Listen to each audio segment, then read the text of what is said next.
So, welcome to another video where I'm going to talk to you about an important question, and that question is basically linked to the previous video. Right? That question is actually from the previous video, the concept from the previous video that I've already talked about, and I am going to give you an important question out of the concept that I've already taught. अब क्या हुआ ना, पिछले video में मैंने आपको ये बात बताई थी कि जब कैल्शियम हाइड्रोक्साइड कार्बन डाइऑक्साइड के साथ रिएक्ट करता है, लाइम वाटर टेस्ट याद आया, तो आपको क्या मिलता है? आपको मिलता है कैल्शियम कार्बोनेट प्लस वाटर। अब क्या होता है, एग्जामिनर आपसे ये क्वेश्चन पूछ लेते हैं कि कैल्शियम हाइड्रोक्साइड में जब कार्बन डाइऑक्साइड लिमिटेड अमाउंट में डाली तो ये बना, एक्सेस अमाउंट में डालोगे बेटे तो क्या बनेगा? आपने बोलना है सर या मैम, एक्सेस कार्बन डाइऑक्साइड अगर हम डालेंगे तो हमारे पास एक रिएक्शन बन के आएगी जो कि ये लिखी हुई है, कैल्शियम कार्बोनेट प्लस वाटर में CO2 डाला तो हमें क्या मिल गया बेटा? कैल्शियम हाइड्रोजन कार्बोनेट मिल गया। अब कैल्शियम हाइड्रोजन कार्बोनेट का ही दूसरा नाम कैल्शियम बाइकार्बोनेट होता है, क्योंकि HCO3 माइनस को हम हाइड्रोजन कार्बोनेट भी बोलते हैं और बाइकार्बोनेट भी बोलते हैं, दोनों इसी के ही नाम हैं। ठीक है, कंफ्यूज नहीं होना है। अब क्या होता है, इसका फॉर्मूला कैसे बन रहा है, क्या बन रहा है, वो मैं थोड़ा सा आपको बता दूं ताकि आप कंफ्यूज ना हो, कभी आप खो जाओ कि फॉर्मूला क्या था, याद नहीं आ रहा है, तो आप खुद निकाल सकते हो। क्या हुआ है, इसमें कैल्शियम है और हाइड्रोजन कार्बोनेट है। कैल्शियम के ऊपर चार्ज +2, ठीक है, 2 इलेक्ट्रॉन्स लूज कर देता है आउटर मोस्ट शेल के। HCO3 के ऊपर -1, तो क्रॉस मल्टीप्लीकेशन करेंगे तो आंसर क्या हो जाएगा? CaHCO3 का होल ट्वाइस। अब ये क्या होता है, जैसे ये तो आपका व्हाइट कलर का पीपीटी बना के बैठ गया था, एकदम ढीठ आदमी है। अब ये व्हाइट कलर का पीपीटी बना के बैठा है, और लेकिन जब हम एक्सेस कार्बन डाइऑक्साइड डालते हैं तो क्वेश्चन पेपर में ये पूछा जाता है कि जो व्हाइट पीपीटी था वो डिसॉल्व हो गया। तो बेटे ये जो है आपका पानी में सॉल्यूबल है, क्या है? Soluble in water. ये पानी में सॉल्यूबल है, तो पानी में सॉल्यूबल है तो पीपीटी तो नहीं बनाएगा। प्रेसिपिटेट कब बनता है? जब कोई चीज आपकी पानी में इनसॉल्युबल होती है। ये तो पानी में सॉल्युबल है, तो पानी में सॉल्युबल है तो बन गया आपका सॉल्युबल इन वाटर, हो गया खत्म, डिसॉल्व हो गया, बिल्कुल गायब हो चुका है। तो वो ये पूछना चाहते हैं कि ये क्या हुआ है, ये मैजिक हुआ है या नहीं हुआ? आप बोलेंगे नहीं, मैजिक नहीं हुआ है, ये केमिस्ट्री है कि प्रेसिपिटेट था, एक्सेस कार्बन डाइऑक्साइड डाली तो एक ऐसी चीज बनी जिसका नाम है कैल्शियम हाइड्रोजन कार्बोनेट, और ये कैल्शियम हाइड्रोजन कार्बोनेट पानी में आपका डिसॉल्व हो जाता है। तो आपने कहना है कि मैजिक वैजिक नहीं हो रहा है, ये प्रॉपर्टी है उसकी, पानी में डिसॉल्व हो जाएगा तो ऑब्वियस सी बात है कि दिखेगा नहीं, सॉल्युबल है ना। ठीक है, तो ये समझ में आ गई आपको बात, ये इंपॉर्टेंट क्वेश्चन है आपका इस पर्टिकुलर टॉपिक से। ठीक है, अब हम आज की वीडियो में बात करते हैं आपकी, स्ट्रेट अवे बात करते हैं हम आपकी, how do acids and bases react with each other. भाई साहब बहुत बात कर ली है, बहुत बात कर ली। एसिड की मेटल से रिएक्शन करा रहे हैं, एसिड की बेस से रिएक्शन करा रहे हैं, मेटल ये कार्बोनेट्स उठा के ले आ रहे हैं, एसिड डलवा दे रहे हैं उसमें। अब ये तो बताओ कि क्या ये जो आपस दूसरे एसिड वैसिड के साथ रिएक्ट कर रहे हैं, आपस में रिएक्शन हो रही है इनकी या नहीं हो रही है? आपने बोला बिल्कुल हो रही है। एसिड में बेस मिलाओगे तो सॉल्ट बनेगा और वाटर बनेगा और कुछ अमाउंट ऑफ हीट बाहर निकलेगी। समझ गए? एक्सोथर्मिक रिएक्शन है। एक्सोथर्मिक रिएक्शन वो होती है जिसमें हीट आपकी इवॉल्व होती है। इवॉल्व मतलब बाहर निकलना, ठीक है, एक्सोथर्मिक। अब क्या बोलते हैं, इसका नाम क्या है मैडम? इसको क्या बोलते हैं? इसको बोलते हैं न्यूट्रलाइजेशन रिएक्शन। क्या बोलते हैं बेटे? Neutralization reactions. न्यूट्रलाइजेशन रिएक्शंस मतलब एसिड का बेस के साथ रिएक्शन जिसकी वजह से आपको सॉल्ट और वाटर मिल रहा है, दिस इज न्यूट्रलाइजेशन रिएक्शन। बेटा हीट भी लिख लेना, अगर आपसे कोई स्पेसिफिकली पूछना चाहता है, अगर आप अच्छा स्टैंडर्ड आंसर देना चाहते हो आप लिखेंगे कि प्लस हीट इज इवॉल्व्ड, ऐसे लिख देना। आपको जरूरत नहीं है वहां पे कि 57 किलो जूल्स निकल रही है या क्या निकल रही है क्या नहीं निकल रही है, आप सिंपली याद रखिए कि हीट इज इवॉल्व्ड।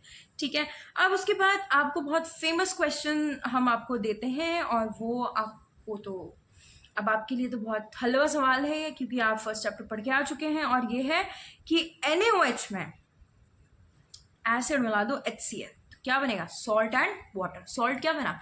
NaCl, और वाटर क्या? H2। ठीक है, समझ गए? तो this is your acid base reaction. Acid base reaction का ही नाम है neutralization reaction, which is yet another important concept for you, and you have to keep in mind कि प्रोडक्ट क्या बनेगा? सॉल्ट एंड वाटर बनेगा। समझ में आ गई बात? अब एक छोटा सा टॉपिक है आपसे जो मैं आपसे बात करना चाहती हूँ, जिस बारे में कि मेटल ऑक्साइड, ठीक है, जो नीचे लिखा हुआ है, मेटल ऑक्साइड की रिएक्शन अगर एसिड के साथ कराऊं तो क्या होगा। अब मैं आपसे पूछना चाहूंगी कि आप मेटल ऑक्साइड के बारे में जानते हैं। आप बोलेंगे बिल्कुल जानते हैं मैम, आपने पिछले वीडियो में बताया था कि मेटल ऑक्साइड, मेटल कहाँ पे प्रेजेंट होते हैं आपके एस ब्लॉक और वो एल्यूमिनियम वाला जो मैंने दिखाया था आपको इस साइड वाला, ठीक है। चलिए आइए अब हम आपको बताते हैं कि मेटल ऑक्साइड जब एसिड के साथ रिएक्ट करेंगे तो वो क्या देंगे। वो भी बेटा आपका क्या देते हैं, सॉल्ट एंड वाटर देते हैं। इसके पीछे का रीजन बताऊं आपको क्या है। देखो सॉल्ट एंड वाटर, आप बोलोगे मैम ये तो न्यूट्रलाइजेशन रिएक्शन हो गई, लेकिन यहाँ पे तो बेस लिखा ही नहीं है मैम। मैम यहाँ पे तो बेस लिखा होना चाहिए था ना। आप ये बोलोगे मैम यहाँ पे तो बेस लिखा होना चाहिए था, तभी तो एसिड बेस रिएक्शन है। तो मैं आपको एक चीज बताना चाहती हूँ। आप जैसे मान लीजिए आप ले रहे हैं मैग्नीशियम मेटल, ठीक है, मैग्नीशियम मेटल। मैग्नीशियम मेटल की ऑक्साइड क्या होती है बेटा, मैग्नीशियम ऑक्साइड होती है, ठीक है। क्या बन गया, ये मेटल ऑक्साइड बन गया, ठीक है, मेटल ऑक्साइड बन गया, खुश। अब ये मेटल ऑक्साइड को जब हम पानी में डालते हैं ना, इसको जब हम पानी में डालते हैं ना, तो ये क्या बनता है पता है आपको, ये बनता है मैग्नीशियम हाइड्रोक्साइड। और ये क्या है आपका, बेस है। ये क्या है आपका, बेस है। इसीलिए बेस ना लिख के मेटल ऑक्साइड लिखा हुआ है, क्योंकि मेटल ऑक्साइड का भी नेचर क्या होता है, बेसिक नेचर होता है। इसको अगर आप ऐसे याद नहीं करना चाहते तो मैं एक चीज बताती हूँ बच्चों को, और वो होता है MB। मेरा GB में तो डेटा नहीं बचता बेटा, मेरा MB में ही बचता हुआ दिखाई देता है कि इतना MB डेटा बचा है। MB मतलब मेटल ऑक्साइड, B माने बेसिक इन नेचर।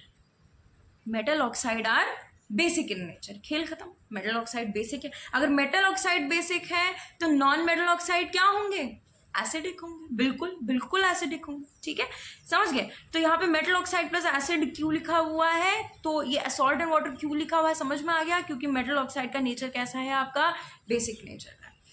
क्लियर हो गई होगी बातें, तो कुछ तो बातें आपकी क्लियर हो गई होगी। और अगर नॉन मेटल ऑक्साइड का बेस के साथ रिएक्शन करवाऊं तो नॉन मेटल ऑक्साइड में आपको समझ में आ रहा है उनका नेचर क्या होगा, एसिड। तो एसिड का बेस के साथ कराऊंगी तो भी क्या मिलेगा बेटा, सॉल्ट एंड वाटर मिलेगा।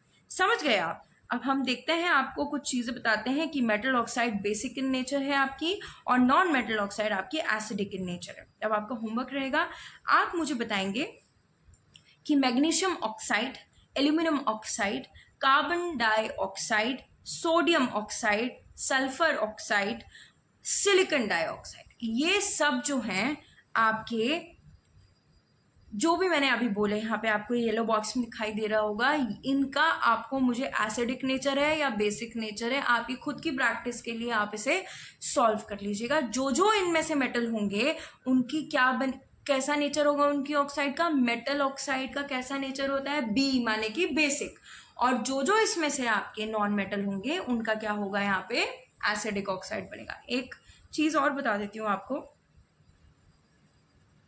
और वो ये है कि अगर हमें कभी क्वेश्चन आया कि एक नॉन मेटल की ऑक्साइड है, नॉन मेटल की ऑक्साइड है, ठीक है, और उसको अगर हम बर्निंग कैंडल के पास लेके गए तो उसने जो फ्लेम है उसको बुझा दिया, एक्सटिंग्विश कर दिया, एक्सटिंग्विशेस द फ्लेम, तो वो कौन सी नॉन मेटल की ऑक्साइड हो सकती है। ये क्वेश्चन अगर आपसे आ गया तो आप बोलोगे यार फूंक मारने पे कैंडल बुझ जाती है, फूंक मारने पे हमारे मुंह से कौन सी गैस निकलती है, कार्बन डाइऑक्साइड गैस निकलती है। हम इनहेल कौन सी गैस करते हैं, आपकी ऑक्सीजन गैस इनहेल करते हैं, और रिमूव क्या करते हैं, कार्बन डाइऑक्साइड, ठीक है।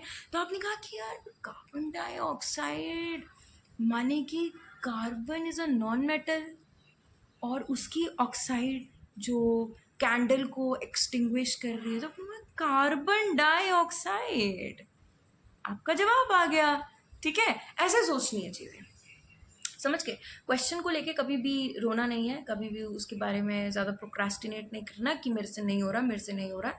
आपसे होगा, आप उसे चीज़ें समझने की कोशिश करिए भाई साहब। ऐसे याद करके बैठ जाएंगे CO2, चलो मैंने याद करवा दिया होता अगर आपको, CO2 एक ऐसी गैस है, एक ऐसी नॉन मेटल ऑक्साइड है जो कि बर्निंग कैंडल को एक्सटिंग्विश कर दे रही है, तो क्या उसका कभी आपको बेनिफिट होता। कल को कोई और नॉन मेटल आ जाएगा बेटा, एक कार्बन ही नॉन मेटल थोड़े ना है, कल को कोई और नॉन मेटल आया तो फिर आप तो कंफ्यूज हो जाओगे, आपको कंफ्यूज नहीं होना है, आपको चीज़ें समझनी है। मैंने बोल दिया नॉन मेटल ऑक्साइड एसिडिक होती है, तो अब आपके सामने कोई भी नॉन मेटल दे के मारूंगी मैं, आप बता दोगे उसका नेचर क्या। समझ के प्रैक्टिस करते रहिए और ध्यान से पढ़िए, और हम नेक्स्ट वीडियो में मिलते हैं, और इसी तरीके हमारा ये पूरा चैप्टर कंप्लीट भी हो जाएगा जल्द ही। ठीक है, बाय बाय।